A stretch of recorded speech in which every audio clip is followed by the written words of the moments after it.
Joining us now is South Carolina Republican Senator Tim Scott. Good morning, Senator. There has been a lot of debate in the wake of this shooting about the causes. Was it racism, guns? Why do you think this happened? Well, before we jump into the why, I want to really at least acknowledge the 9 victims that lost their lives, one of whom was a friend of mine, Clemente Pinckney, the pastor and state senator, who was just a jewel of a person, a prince of a man, and a God-fearing guy that believed in building bridges. When we look for the reasons why this happened, it's hard to understand when evil is just overtaking a heart. The mind is just demented. This was obviously a case of racism. His actions were driven by hatred, and that is the clear and dominant reason this happened.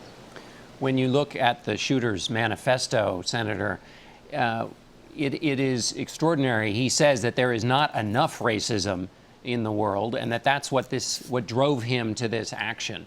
What's your reaction to that?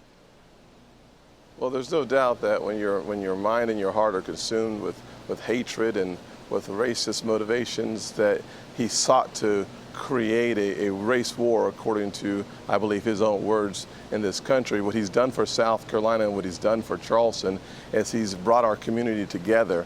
One of the beautiful scenes that I've had that was etched into my memory now is Morris Brown Church, when we had such a diverse gathering of Charlestonians and South Carolinians coming to pay homage, pay respect to the families and to love on them. And then just a day and a half later to have several thousand people show up, 2/3 or more not being black, here at home, to see that kind of a unified group of people coming together to pray for and to just hug the family says so much about what he has sparked, which is bringing people together. I think we're going to have a robust conversation going forward about race relations, a robust conversation going forward about bringing people together, and I look forward to participating in that conversation. The entire state now is, without any question, taking a leap forward.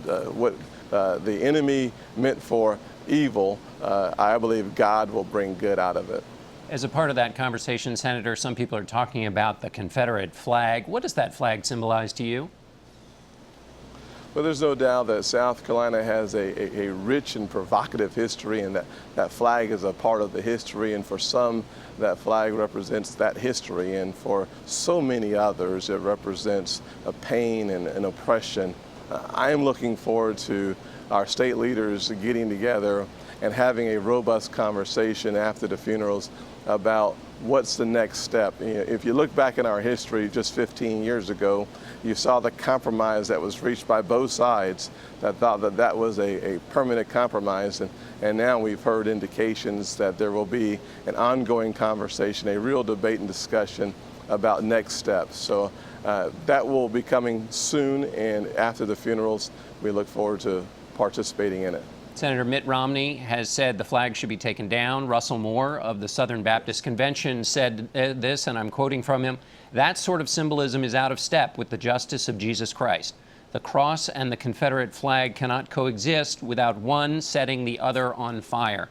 So what is your personal stance in that conversation you say needs to take place about the flag?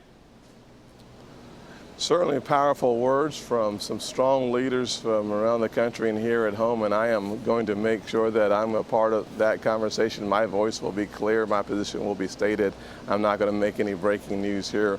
I have made the commitment to waiting till after the funeral to start that debate, and I'm going to honor that commitment. Another element of that debate, quickly, the president said in the wake of this shooting, it's not enough to just show sympathy, and he wants to make it harder to get guns. What's your opinion about that? Well, listen, the first thing that you should do in the aftermath of an amazing atrocity is to look for solutions to prevent it from happening again. What I do know is that the gun laws that were broken did not stop this monster, this killer, from carrying out his acts. What I do know is that the gun laws that prevented him from bringing a gun into the church did not work. So looking for the right legislative solution to make sure that it doesn't happen again. I think when there's that much evil in the heart, it is hard to think of the right legislative solution. for that problem. All right, Senator Scott, we thank you very much for being with us this morning.